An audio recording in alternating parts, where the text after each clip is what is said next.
just churned and churned and churned.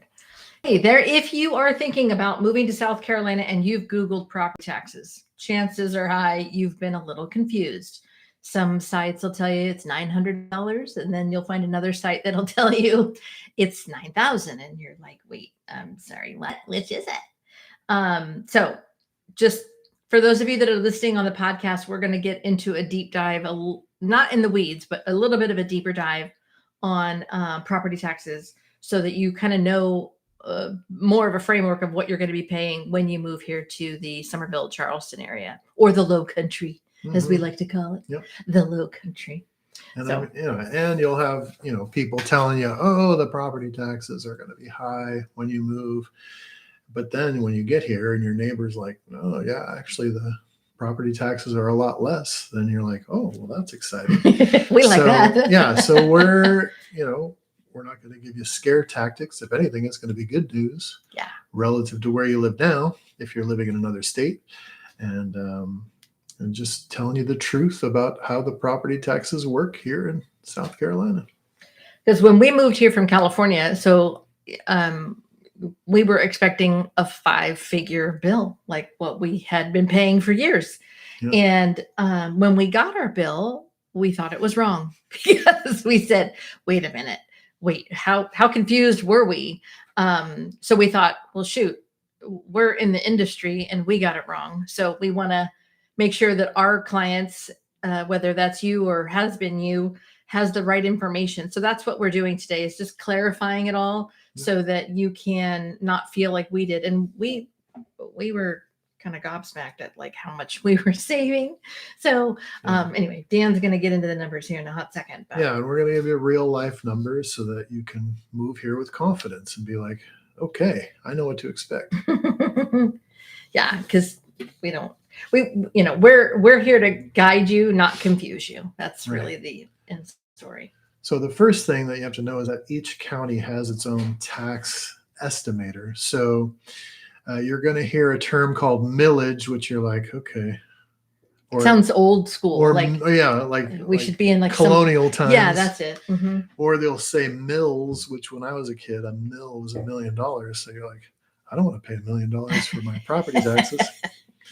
But just know that there's a term called millage, and you don't really need to know much beyond that of it. But for an owner-occupied home in South Carolina, they're basing your property taxes off of a 4% of your home's market value.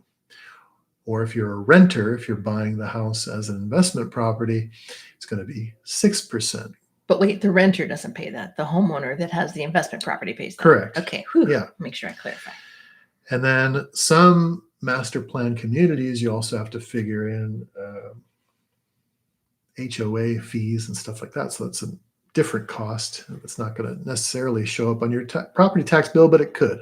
Well, and side note, so when we live in a community called Cane Bay, so we have a Cane Bay HOA and fees that we pay to be part of Cane Bay. And then we have our own community within Cane Bay that we pay our HOA. We don't have extra taxes or anything to pay, but like just to what he was to follow up on what he was saying is it's not something you're really going to like see stand out, but it's within some of these other fees, right? Yeah. And the Cane Bay one is a one-time annual fee, and it's relatively small. Yeah.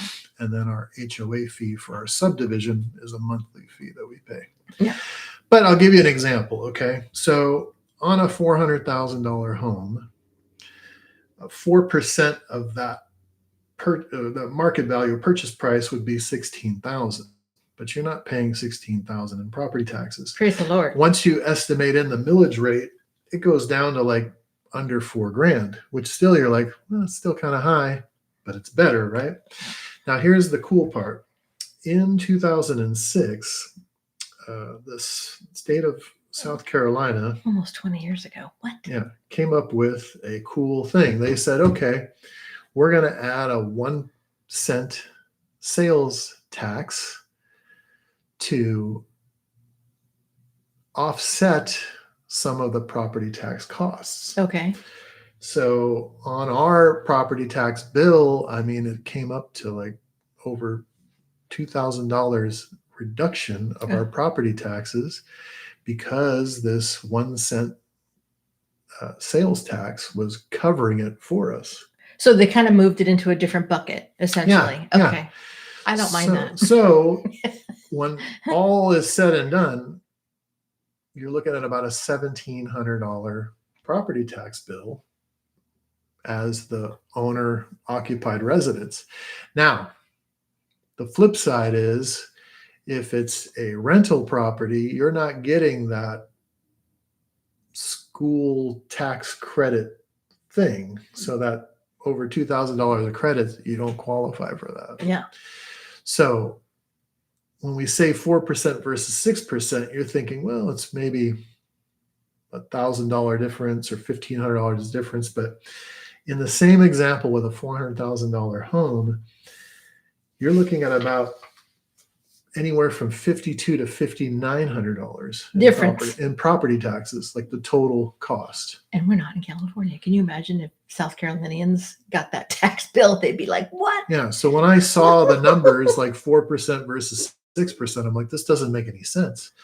But when you know about that bill that went into effect with the school taxes being taken out of sales tax, then you're like, okay, now I get it. Yeah, well, and that would be, and it was very refreshing to be like, wait, where's the rest of the taxes? What happened? Yeah. Did they, do they know? Did we do something wrong? Right. Or did we do something right? Like Yeah. what happened there?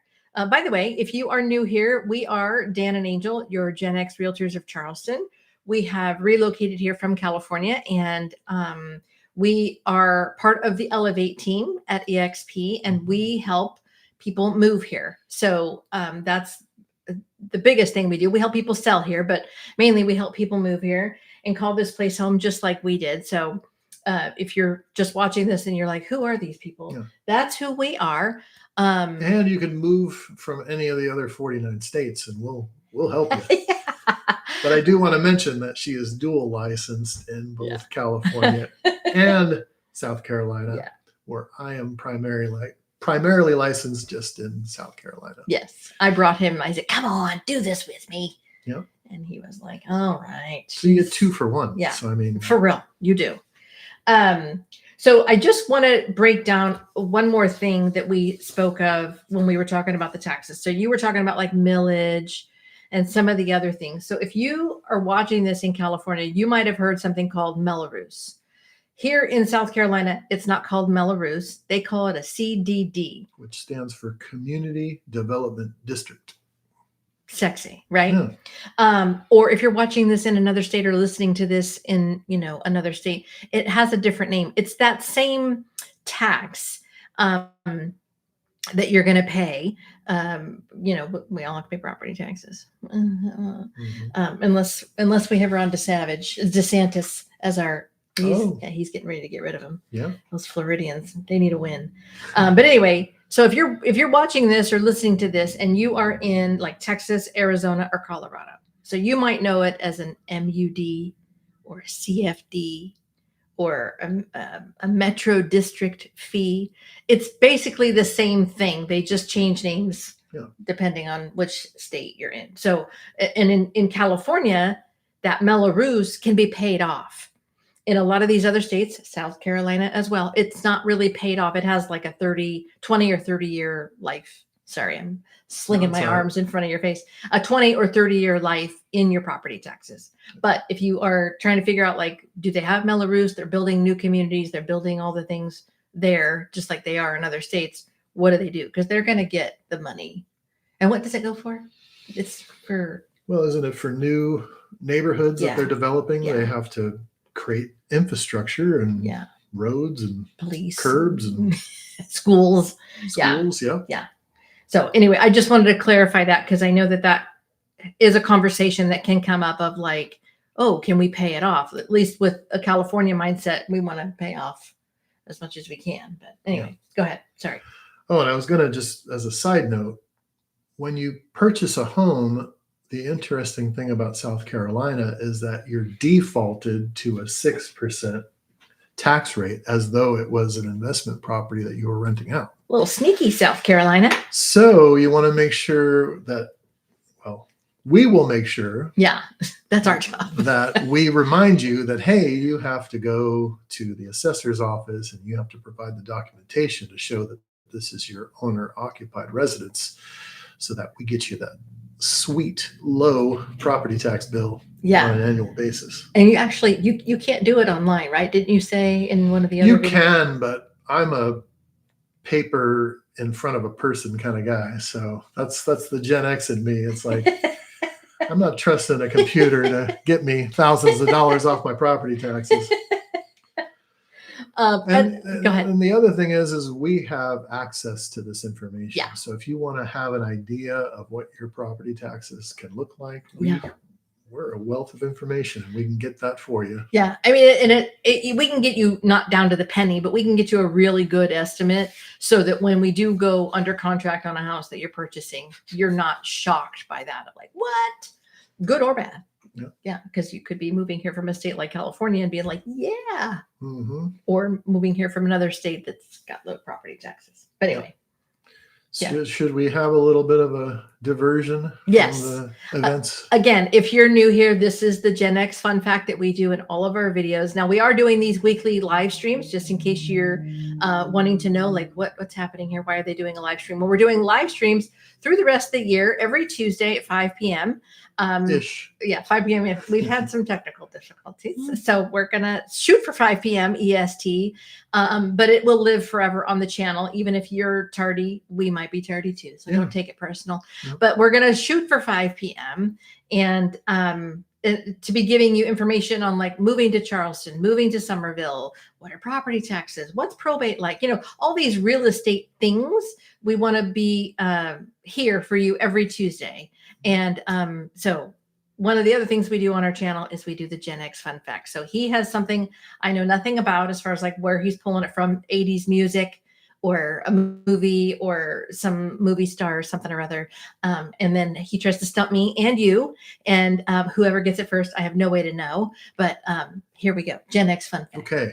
Today happens to be October 21st, which is very significant in an 80 movies lore. And 80s movies lore. And we have been celebrating this date since 2015.